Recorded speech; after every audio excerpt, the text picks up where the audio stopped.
और सीजफायर पर ईरान के पूर्व सलाहकार का बयान, तेहरान की 10 शर्तें स्वीकार करना बड़ी जीत। तो देखिए ये दावा सामने आया है और पूर्व सलाहकार ईरान के, उन्होंने ये कहा है कि तेहरान की जो 10 शर्तें हैं उनको अगर माना गया है तो ये एक बड़ी जीत है ईरान के लिए।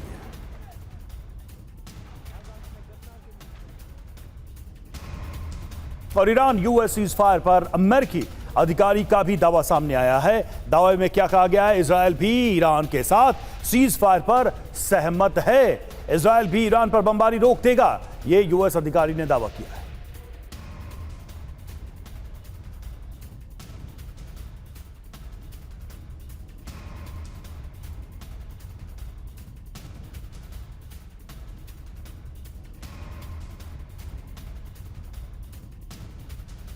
तो दावा यही है कि इस सीजफायर को लेकर इजरायल भी सहमत है। हालांकि कुछ अलग अलग खबरें भी आ रही हैं। इजरायल ये दावा करता दिखाई दे रहा है कि बहुत आखिरी वक्त में हमें ये जानकारी दी गई है, लेकिन एक यूएस अधिकारी ने यह दावा किया कि इजरायल की सहमति है इस सीजफायर को लेकर।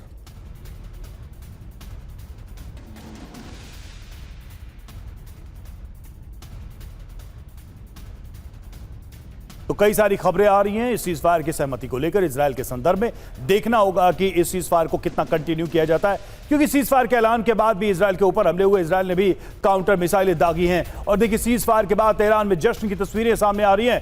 तेहरान की सड़कों पर उतरे लोग, ईरानी झंडे के साथ जश्न मना रहे हैं लोग। तेहरान में लोगों के बीच जीत का जश्न।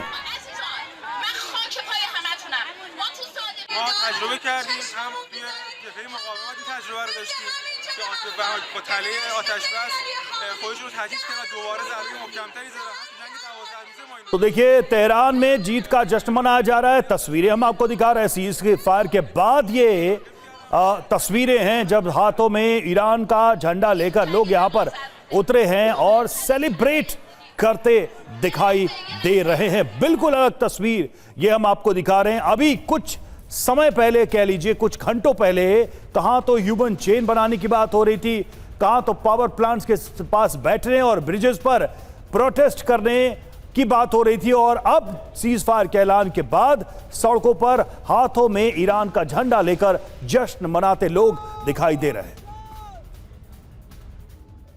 दूसरी तरफ आप देखिए कि रात के अंधेरे में ईरान में, तेहरान में लोग सड़कों पर उतरे, जश्न मना रहे हैं, हाथों में झंडा लिए हुए। ये वही जनता या ये वही पब्लिक है जो कुछ घंटे पहले ह्यूमन चेन बनाकर अपने पावर प्लांट ब्रिजेस को बचाने की बात कर रही थी।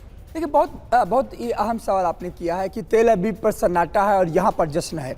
जश्न वो इसलिए है कि अभी हम कल ही देख रहे थे कि जो ह्यूमन कॉरिडोर बन रहा था वो एक डेमोन्स्ट्रेशन था उस वक्त जब अमेरिका ने ये कहा कि आपको हम नष्ट करने वाले हैं। और इसमें कोई शक नहीं था। जिस प्रकार से अटैक हो रहे थे, खर्ग आइलैंड पर अटैक हो रहे थे, पूरा ईरान को तबाह कर रहा था अमेरिका, तो ये कोई धमकी नहीं थी और सच दिख रहा था।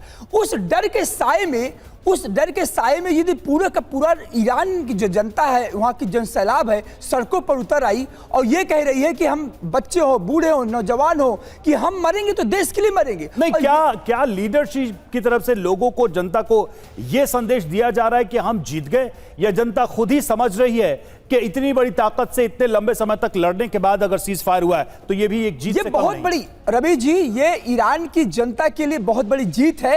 वो इस अर्थ में जीत है क्योंकि ईरान को तो वेनेजुएला समझा गया था।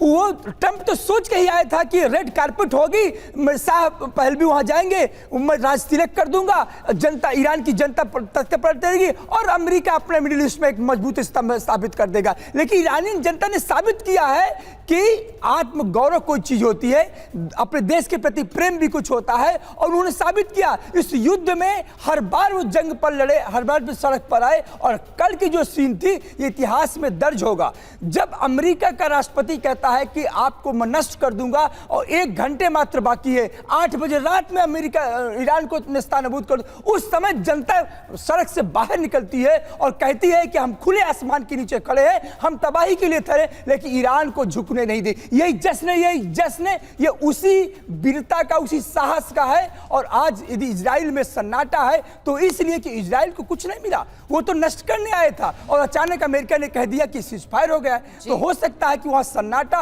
और यहाँ जश्न। इस बात का कि ईरान ने खोया है, ईरान ने अपने लीडरशिप को खोया है, ईरान ने कई इंफ्रास्ट्रक्चर को खोया है, और इसीलिए ईरानियन कहते हैं कि ये सिविलाइजेशनल कंट्री है। जब ट्रंप ने कहा कि सिविलाइजेशन का नष्ट होगा, तो ट्रंप को नहीं मालूम है, क्योंकि 250 सालों की इतिहास की कंट्री, स्लेव से निकलने वाले, दास्ता से निकलने वाला अमेरिका को मालूम नहीं है कि सिविलाइजेशनल स्टेट हिंदुस्तान है, ईरान है, जापान है, चीन है।